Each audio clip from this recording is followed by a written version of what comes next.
Kita kan aneh, ya. Tapi dia tidak salah. Loh, saya ajak kamu ke rumah saya untuk belajar, bukan untuk makan. Oh, saya belajar budaya mereka, gitu. Kamu kan sudah dikasih makan oleh orang tuamu. Ini saya makan dengan orang tua saya. Jadi tunggu ya, saya makan dulu. Kita kan tidak bisa. Sifat kita tidak bisa. Kita lagi makan, ada orang datang.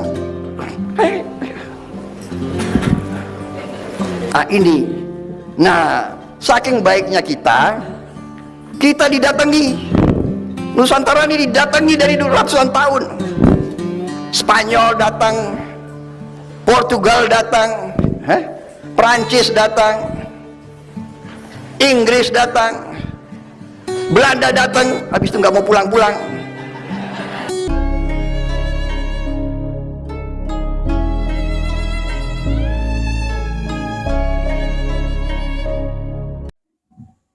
Assalamualaikum warahmatullahi wabarakatuh.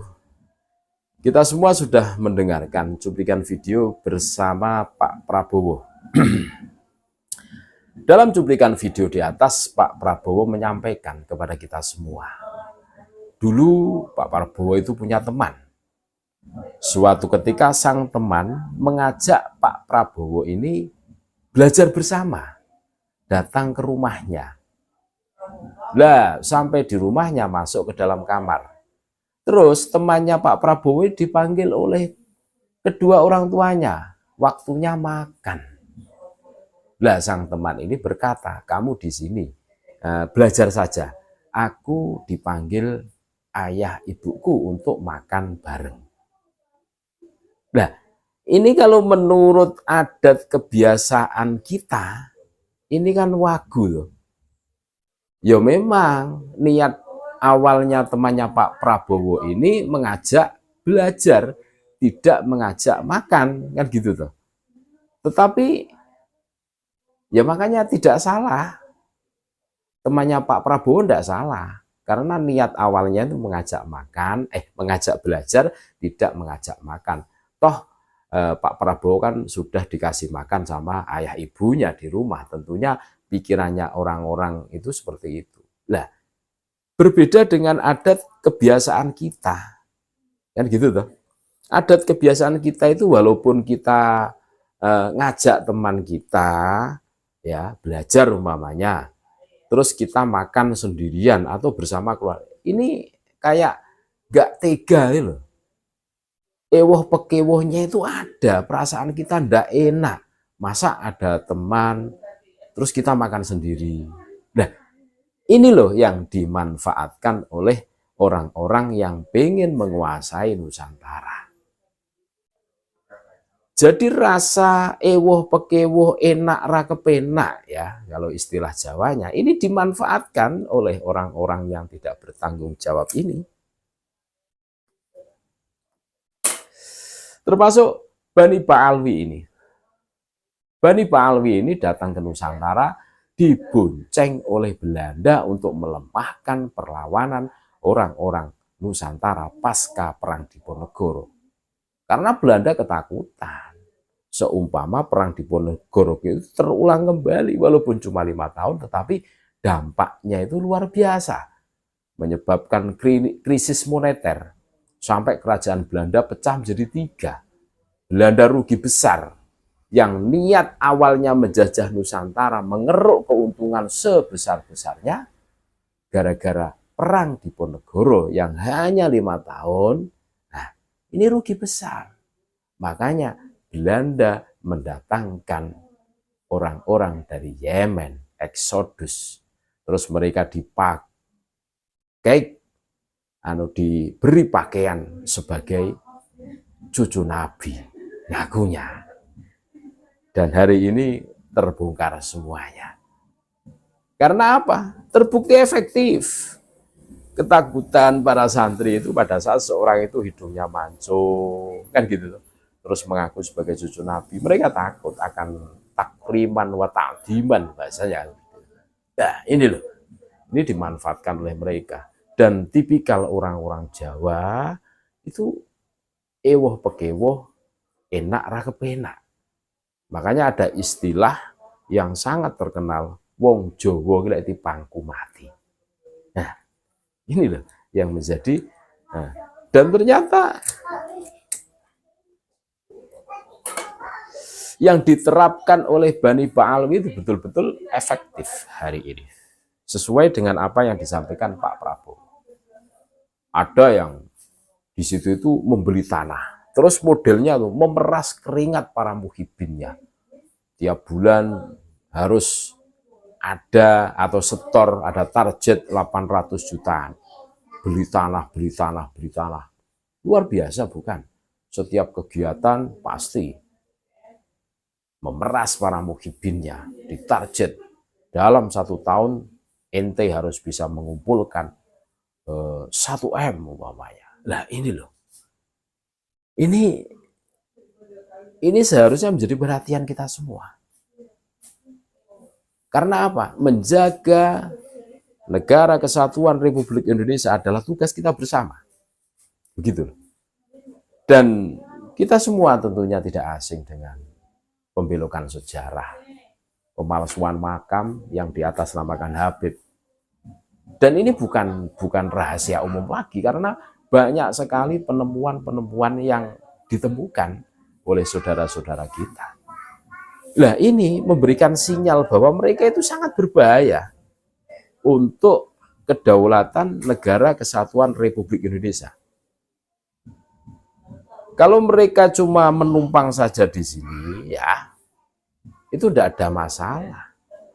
Hidup damai terus mau berbaur dengan orang-orang Nusantara tidak masalah. Tetapi merubah-rubah sejarah NU, merubah sejarah Jatman, terus merubah Pangeran Diponegoro menjadi Habib, Tuanku Imam Bonjol jadi Habib, KRT Sumodiningrat jadi Habib, terus ditemukannya makam-makam palsu yang bikin merah putih adalah Habib, kurikulum pesantren itu pengarangnya Habib.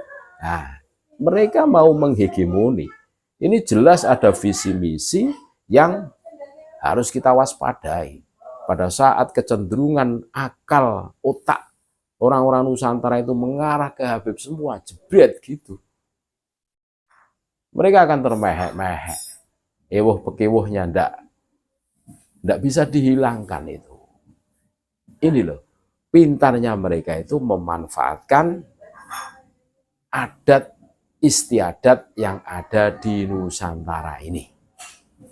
Makanya banyak sekali saudara-saudara kita yang hari ini belum bisa gagal move on.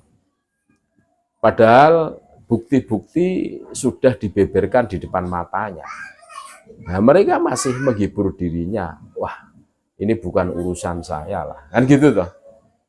Bahkan ada yang mati-matian membelanya. Lah tentu ini apa ya? Tidak bisa disalahkan ya. Sudahlah, mereka menentukan jalan hidupnya sendiri kan seperti itu. Tapi kalau urusan menjaga negara kesatuan Republik Indonesia, ini sudah final menurut kami. Karena ini adalah tugas kita bersama dan ini adalah rumah kita bersama yang harus betul-betul kita jaga. Siapapun orangnya yang berani merongrong kedaulatan negara kesatuan Republik Indonesia harus kita lawan, sekalipun mengaku sebagai cucu Nabi. Ini yang harus betul-betul kita cermati, kita waspadai bareng-bareng. Itu. Jadi apa yang disampaikan oleh Pak Prabowo ini benar. Jadi jangan sampailah adat istiadat kita ini menutupi akal waras kita sehingga kita tidak tidak respect lah, tidak cancut tali wondo pada saat negeri kita itu terancam, negara kesatuan Republik Indonesia terancam, terus kita biarkan saja. Nah, ini mumpung belum kadung ya, mumpung belum terjadi, ini mengantisipasi kita lah. Siapapun. Nah, untuk apa bikin makam palsu terus di atas namakan Habib di tanah ini, tanah itu, semuanya di atas namakan Habib. Mereka punya visi misi jangka panjang. Untuk apa? Ini loh tanah yang dijanjikan oleh kakek moyang kami, leluhur kami. Terus mau bilang apa? Kesulitan seperti kasusnya di kompleks Sunan Bonang itu. Banyaknya makam Habib di situ, nisannya tulisannya Habib Habib. Kesulitan untuk meluruskan. Mbok salah sih. Pasti itu ada perasaan yang mengarah ke situ.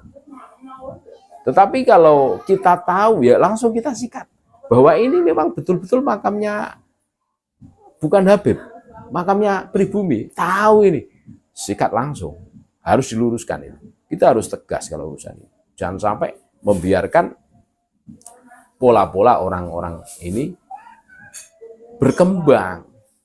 Itu loh yang harus kita waspadai. Jadi dari pemaparan Pak Prabowo kita bisa menarik kesimpulan. Kita memang diajari menjadi orang baik oleh leluhur kita. Tetapi pada saat kita tahu husnudon tetap kita kedepankan. Tetapi pada saat kita tahu bahwa yang kita husnudon itu maling, ya maka isi rumah kita akan habis. Dicuri oleh mereka, digondol oleh mereka. Mau kita seperti itu. Tentunya sekali lagi, bagaimana Allah Subhanahu wa taala menitahkan manusia sebagai makhluknya ini diberi akal. Ya, untuk membedakan, untuk mengeja mana itu kebaikan, mana itu keburukan, mana yang lebih memberikan kemanfaatan, kemaslahatan untuk jangka panjang, mana yang memberikan madharat yang membahayakan. Nah, ini yang harus kita perhatikan. Jangan diam saja. Kalau diam saja berarti kita termasuk kategori orang-orang yang tidak menggunakan akal waras kita. Dan ini menyelisih amanah yang diamanahkan Allah Subhanahu wa taala kepada kita semua. Terima kasih. Tetap NKRI harga mati Nusantara milik kita. Assalamualaikum warahmatullahi wabarakatuh.